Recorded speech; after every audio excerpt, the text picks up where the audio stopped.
नहमदुहु अला रसूलिल करीम अम्मा बाद अस्सलातु वस्सलामु अलैका या रसूलल्लाह व अला आलिका व अस्हाबिका या हबीबल्लाह अस्सलातु वस्सलामु अलैका या रसूलल्लाह व अला आलिका व अस्हाबिका या रहमान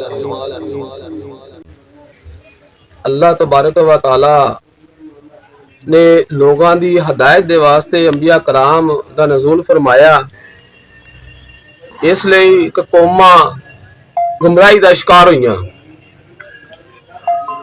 गुनाहां का शिकार हुई और शिरक का कुफर का शिकार हुई।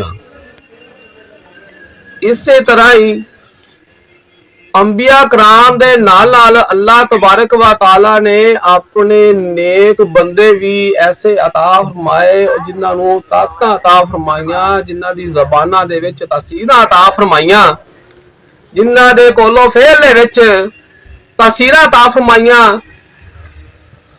अल्लाह तबारक व तआला कुरान पाक दे विच सूरत अल कहफ दे विच 15वें सुपारे दी सूरत आ उहदे विच 17वीं आयत आ अल्लाह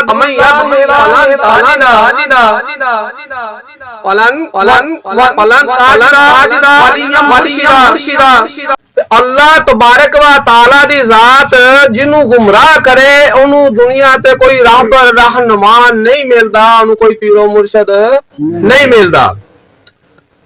अल्लाह तबारक व तआला ने कुरान पाक च इरशाद फरमाया।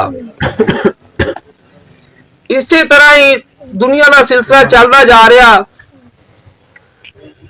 एक बुजुर्ग गुजरे ने अब्दुल्ला बिन जैद रहमतुल्लाह अलैह। अब्दुल्ला बिन जैद रहमतुल्लाह अलैह ने दुनिया तो किनारा कशी की। किनारा कशी करके अल्लाह तबारक व तआला दी जात दे नाल इन्ना इश्को मुहब्बत कीता कि दुनिया जहान नूं भुल गए और अपनी पूरी जिंदगी दे विच उन्होंने शादी नहीं की, जवानी भी इसे ही हाल दे विच उन्होंने गुजार छड़ी। तो फरमाते हैं कि भी मैं एक दफा हदीस का मुतालिया कर रहा तो मेरे सामने एक हदीस पाक आई है, बुखारी शरीफ की हदीस पाक है जिहदे लिखिया सीगा कि अल्लाह तबारक व तआला जन्नत दे विच किसी नूं तन्हा नहीं छड्डेगा, जोड़ा जोड़ा होएगा। अल्लाह तबारक व तआला दी जात किसी नूं तन्हा नहीं रहन देगी, जोड़ा जोड़ा उत्थे होएगा। हुण जिस वेले मैं हदीस पाक पढ़ी तो मैं सोची पै गया कि भी मेरी तो शादी इत्थे नहीं हुई तो चलो देखते हैं कि अल्लाह भी मेरे वास्ते जन्नत च मेरे लिए कहना जोड़ा, मेरे लिए केड़ी ऐसी है हूर जिन्हों अल्लाह तबारक व तआला तू तखलीक फरमाया, पैदा फरमाया। और रात नूं सौन तो पहले दुआ कर रहे अल्लाह दी बारगाह दे विच अर्ज़ गुज़ार हुंदे हैं कि या अल्लाह भी मैनू ओ दिखा दे, मेरा जोड़ा मैनू दिखा दे।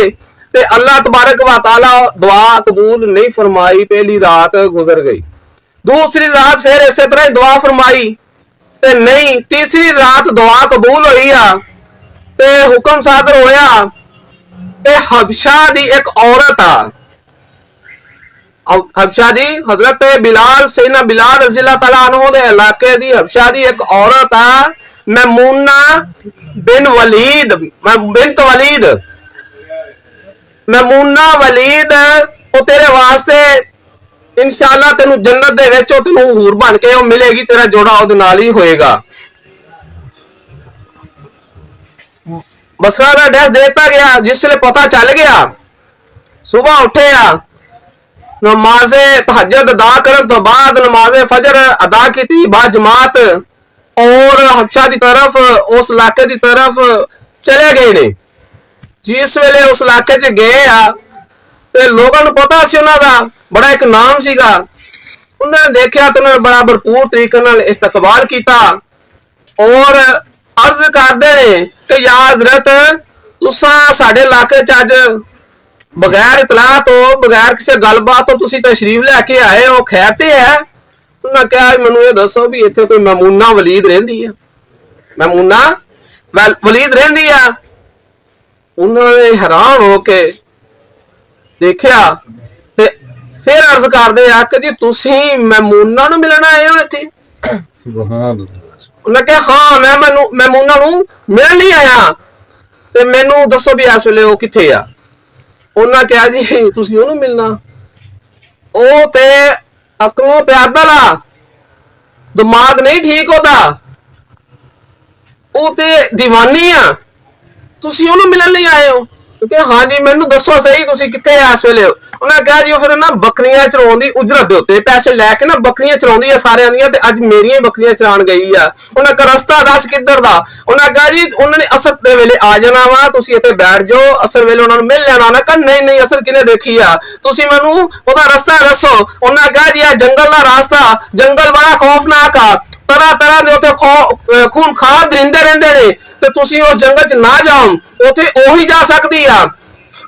ਉਹਨਾਂ ਕਿਹਾ ਨਹੀਂ। ਉਹਨਾਂ ਨੇ ਅਗਲੀ ਗੱਲ ਹੀ ਸੁਣੀ ਔਰ ਆਪਣੀ ਸਵਾਰੀ ਦਾ ਰੁਖ ਜੰਗਲ ਦੀ ਤਰਫ ਕਰ ਦਿੱਤਾ। ਕੀ ਕਹਿੰਦੇ ਆ ਅਬਦੁੱਲਾ ਬਿਨ ਜ਼ੈਦ ਰਜ਼ੀ ਅੱਲਾਹ ਤਾਲਾ ਰਹਿਮਤੁल्लाह अलैह ਫਰਮਾਉਂਦੇ ਆ ਕਿ ਵੀ ਜੰਗਲ ਚ ਜਿਸ ਵੇਲੇ ਮੈਂ ਦਾਖਲ ਹੋਇਆ ਤੇ ਵਾਕਈ ਜੰਗਲ ਬੜਾ ਖੌਫਨਾਕ ਸੀ। ਰੰਗ ਬਿਰੰਗੇ ਦਰਿੰਦੇ, ਰੰਗ ਬਿਰੰਗੇ ਹਸ਼ਰਾਤ, ਤਰ੍ਹਾਂ ਦੇ, ਇੱਥੋਂ ਬਚ ਨਿਕਲਣਾ ਬੜਾ ਔਖਾ ਸੀ। ਤੇ ਮੈਂ ਹੈਰਾਨ ਹੋ ਗਿਆ ਕਿ ਵੀ ਇਹ ਇੱਕ ਨੌਜਵਾਨ, ਇੱਕ ਔਰਤ ਦੀ ਜ਼ਾਤ ਹੋ ਕੇ ਇੰਨੇ ਖੌਫਨਾਕ ਜੰਗਲ ਦੇ ਵਿੱਚ ਆ ਕੇ ਉਹ ਬੱਕਰੀਆਂ ਕੱਲੀ ਚਰਾ ਰਹੀ ਆ। ਹੈਰਾਨਗੀ ਵਾਲੀ ਗੱਲ ਆ। ਅੱਗੇ ਗਿਆ ਤੇ ਅੱਗੇ ਦੇਖਿਆ ਕੀ ਆ, ਇਹ ਮੈਮੂਨਾ ਮੁਸੱਲਾ ਵਿਛਾ ਕੇ ਤੇ ਨਮਾਜ਼ ਅਦਾ ਕਰ ਰਹੀ ਆ। ਮੁਸੱਲਾ ਵਿਛਾ ਕੇ ਜੰਗਲ ਦੇ ਵਿੱਚ ਨਮਾਜ਼ ਅਦਾ ਕਰ ਰਹੀ ਆ। ਤੇ ਮੈਂ ਦੇਖਿਆ ਦੀਆਂ ਬੱਕਰੀਆਂ ਨਜ਼ਰ ਨਹੀਂ ਆਈਆਂ। ਜਿਸ ਵੇਲੇ ਨੇ ਸਲਾਮ ਫੇਰਿਆ, ਸਲਾਮ ਫੇਰ ਕੇ ਤੇ ਮੈਨੂੰ ਵੇਖਦੀ ਆ, ਤੇ ਵੇਖ ਕੇ ਕੀ ਕਹਿੰਦੀ ਆ, ਇਹ ਅਬਦੁੱਲਾ ਬਿਨ ਜ਼ੈਦ ਇੱਥੇ ਵੀ ਆ ਗਿਆ। ਵਾਹ ਵਾਹ। ਉਹ ਕਹਿੰਦੇ ਜੀ ਮੈਂ ਬੜਾ ਹੈਰਾਨ ਹੋਇਆ। ਮੈਂ ਕਿਹਾ ਮੈਮੂਨਾ ਤੈਨੂੰ ਮੇਰਾ ਕਿਸ ਤਰ੍ਹਾਂ ਪਤਾ, ਮੇਰੇ ਨਾਮ ਦਾ ਕਿਸ ਤਰ੍ਹਾਂ ਪਤਾ। ਉਹਨਾਂ ਕਿਹਾ ਇਸੇ ਤਰ੍ਹਾਂ ਹੀ ਤੈਨੂੰ ਪਤਾ ਨਾ, ਜਿਸ ਤਰ੍ਹਾਂ ਰੱਬ ਨੇ ਤੈਨੂੰ ਦੱਸਿਆ ਕਿ ਮੈਮੂਨਾ ਬਿਨ ਵਲੀਦ ਦੇ ਕੋਲ ਚਲੇ ਜਾਣਾ, ਤੇ ਇਸੇ ਤਰ੍ਹਾਂ ਹੀ ਮੈਨੂੰ ਵੀ ਰੱਬ ਨੇ ਦੱਸਿਆ ਵਾ ਕਿ ਤੇਰਾ ਜੋੜਾ ਜੰਨਤ ਦੇ ਵਿੱਚ ਉਹ ਅਬਦੁੱਲਾ ਬਿਨ ਜ਼ਿਆਦ ਰਹਿਮਤੁल्लाह अलैह ਹੋਣਗੇ। ਤੇ ਤੂੰ ਇੱਥੇ ਵੀ ਆ ਗਿਆ ਮੈਨੂੰ ਵੇਖਣ ਲਈ। ਉਹਨੇ ਕਿਹਾ ਹਾਂ ਮੈਂ ਇੱਥੇ ਵੀ ਆ ਗਿਆ। ਮੈਂ ਕਿਹਾ ਮੁਲਾਕਾਤ ਦਾ ਤੇ ਵਾਦਾ ਸੀ ਜੰਨਤ ਦਾ, ਤੇ ਤੂੰ ਇੱਥੇ ਹੀ ਆ ਗਿਆ। ਉਹਨਾਂ ਕਿਹਾ ਜੀ ਮੈਨੂੰ ਵੀ ਰੱਬ ਨੇ ਭੇਜਿਆ, ਦੁਆ ਮੇਰੀ ਕਬੂਲ ਹੋਈ, ਮੈਨੂੰ ਇਸ਼ਤਿਆਕ ਪੈਦਾ ਹੋਇਆ ਕਿ ਮੈਂ ਆ ਕੇ ਤੁਹਾਡਾ ਦੀਦਾਰ ਕਰ ਸਕਾਂ। ਉਹਨੇ ਕਿਹਾ ਮੈਮੂਨਾ ਮੈਂ ਦੇਖ ਤੇ ਤੈਨੂੰ ਲਿਆ, ਹੁਣ ਇਹ ਦੱਸ ਤੇਰੀਆਂ ਬੱਕਰੀਆਂ ਕਿੱਥੇ ਨੇ। ਉਹਨੇ ਕਿਹਾ ਕਿ ਚਰਦੀਆਂ ਹੋਣਗੀਆਂ। ਜਿਸ ਵੇਲੇ ਨਜ਼ਰ ਦੌੜਾਈ ਆ ਤੇ ਬੱਕਰੀਆਂ ਨੂੰ ਸ਼ੇਰ ਚਰਾ ਰਹੇ ਨੇ, ਜੰਗਲ ਦੇ ਦਰਿੰਦੇ ਚਰਾ ਰਹੇ ਨੇ। ਉਹ ਸ਼ੇਰ ਜਿਹੜੇ ਬੱਕਰੀ ਨੂੰ ਦੇਖ ਲੈਣ ਤਾਂ ਉਸੇ ਵੇਲੇ ਚੀਰ ਫਾੜ ਕਰ ਦੇਣ। ਬੱਕਰੀ ਉਹਨਾਂ ਦੀ ਖੁਰਾਕ ਆ, ਲੇਕਿਨ ਕੀ ਹੈਗਾ ਕਿ ਬੱਕਰੀਆਂ ਨੂੰ ਸ਼ੇਰ ਚਰਾ ਰਹੇ ਨੇ। ਤੇ ਦੇਖਦੇ ਆ, ਕਹਿੰਦੇ ਮੈਂ ਵੇਖ ਰਿਹਾ ਕਿ ਜਿਸ ਵੇਲੇ ਬੱਕਰੀ ਕੋਈ ਉਛਲ ਕੂਦ ਕਰਕੇ ਤੇ ਹਟਦੀ ਆ, ਕਿਸੇ ਪਾਸੇ ਨੂੰ ਜਾਂਦੀ ਆ, ਤੇ ਸ਼ੇਰ ਉਹਨੂੰ ਲਿਆ ਕੇ ਫਿਰ ਉੱਥੇ ਖੜਿਆ ਕਰ ਦਿੰਦਾ ਵੀ ਇੱਧਰ ਆ। ਸ਼ੇਰ ਨੂੰ ਕਹਿੰਦਾ ਕੁਛ ਨਹੀਂ, ਖਾਂਦਾ ਕੁਛ ਨਹੀਂ। ਉਹ ਕਹਿੰਦਾ ਦੇਖਦਾ, ਕਹਿੰਦਾ ਮੈਂ ਦੇਖਿਆ। ਫਿਰ ਮੈਂ ਪੁੱਛਿਆ ਕਿ ਇਹ ਮੈਮੂਨਾ ਇਹ ਬੱਕਰੀਆਂ ਦੀ ਤੇ ਸ਼ੇਰਾਂ ਦੀ ਯਾਰੀ ਕਿਸ ਤਰ੍ਹਾਂ ਲੱਗ ਗਈ, ਬੱਕਰੀਆਂ ਦੀ ਤੇ ਸ਼ੇਰਾਂ ਦੀ ਯਾਰੀ ਕਿਸ ਤਰ੍ਹਾਂ ਲੱਗ ਗਈ। ਇਹ ਦੋਨੋਂ ਬੱਕਰੀ ਔਰ ਸ਼ੇਰ ਤੇ ਇੱਕ ਦੂਸਰੇ ਦੇ ਮੁਖਾਲਫ ਨੇ, ਇਹ ਤੇ ਉਹਨਾਂ ਦੀ ਖੁਰਾਕ ਆ, ਇਹ ਕੁਛ ਨਹੀਂ ਕਹਿ ਰਹੇ। ਉਹਨਾਂ ਕਿਹਾ ਕਿ ਇਹ ਮੈਮੂਨਾ ਨੇ ਜਿਸ ਵੇਲੇ ਇਸ ਦੁਨੀਆ ਨੂੰ ਖੈਰਬਾਦ ਕਹਿਤਾ, ਜਿਸ ਵੇਲੇ ਅਬਦੁੱਲਾ ਬਿਨ ਜ਼ੈਦ ਨੇ ਖੈਰਬਾਦ ਕਹਿਤਾ, ਉਸ ਵੇਲੇ ਜਿਸ ਵੇਲੇ ਇਹਨਾਂ ਦੀ ਰੱਬ ਨਾਲ ਯਾਰੀ ਲੱਗ ਗਈ, ਇਸੇ ਤਰ੍ਹਾਂ ਹੀ ਅੱਲਾਹ ਤਬਾਰਕ व तआला ने ਇਹਨਾਂ ਸ਼ੇਰਾਂ ਨੂੰ ਇਹਨਾਂ ਬੱਕਰੀਆਂ ਦੀ ਯਾਰੀ ਅਤਾ ਫਰਮਾ ਦਿੱਤੀ। ਉਹਨੇ ਮੇਰੀਆਂ ਬੱਕਰੀਆਂ ਜ਼ੋਨਾ ਇਸੇ ਤਰ੍ਹਾਂ ਹੀ ਚਰਾਉਂਦੇ। ਇਹ ਅੱਲਾਹ ਵਾਲਿਆਂ ਦੀਆਂ ਕਰਾਮਾਤਾਂ ਨੇ। ਅੱਲਾਹ ਵਾਲਿਆਂ ਨੂੰ ਅੱਲਾਹ ਤਬਾਰਕ व तआला ਨੇ ਤਾਕਤਾਂ ਤਾ ਫਰਮਾਈਆਂ। ਤੇ ਕਿੱਥੋਂ ਤਾ ਹੋਈਆਂ ਨੇ, ਉਦੋਂ ਹੀ ਤਾ ਹੁੰਦੀਆਂ ਨੇ ਜਦੋਂ ਅਸਾਂ ਦੁਨੀਆ ਨੂੰ ਖੈਰਬਾਦ ਕਰ ਦੇਣਾ, ਦੁਨੀਆ ਦੇ ਅਸੀਂ ਮਾਮਲਾਤ ਨੂੰ ਖੈਰਬਾਦ ਕਰ ਦੇਣਾ, ਦੁਨੀਆ ਦੀ ਅਸੀਂ ਜਿਹੜੀ ਤਰਬ ਖਤਮ ਕਰ ਦੇਣੀ ਆਪਣੇ ਦਿਲਾਂ ਦੇ ਵਿੱਚੋਂ। ਇਹ ਦੁਨੀਆ ਦਾ ਨਿਜ਼ਾਮ ਜਿਸ ਵੇਲੇ ਸਾਡੇ ਅੰਦਰ ਵੜਿਆ ਰਹੇਗਾ, ਉਸ ਵੇਲੇ ਅਸਾਂ ਸਮਝ ਲੈਣਾ ਵੀ ਇਸੇ ਤਰ੍ਹਾਂ ਹੀ ਜਿਵੇਂ ਅਸੀਂ शैतान दे शिकंजे च आ चुके हैं। साडा दीन इन्हां चीज़ां दी इजाजत नहीं दिंदा। अल्लाह तबारक व तआला दी ज़ात कहंदी है कि वुजू करो, गुस्ल करो, वुजू करो, आके मसल्ले पे खड़े हो जाओ, मेरी बारगाह च खड़े हो जाओ। और अल्लाह तबारक व तआला दी ज़ात फरमाउंदी है कि मेरे सोहने नबी दे उत्ते दरूद भेजो, मेरे सोहने नबी ते दरूद भेजो और जिक्र अज़कार करो। जो मेरे अहकाम ने, जो मेरे नबी ने हुक्म जारी कर दिते ने, उन्हां दे उत्ते तुसीं अमल दरामद करो ते तुहाडीआं मुहब्बतां ऑटोमैटिक अल्लाह वालियां नाल हो जाणगीआं, बल्कि तुसीं खुद अल्लाह वाले हो जाओगे।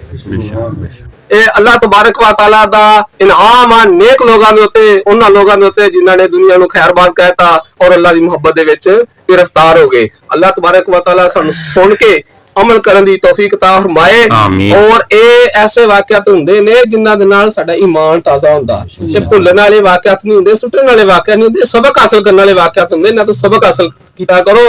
ਅੱਲਾਹ ਤਬਾਰਕ व तआला अमल दी तौफीक ता फरमाए। वमा अलैना इल्लल बलाग।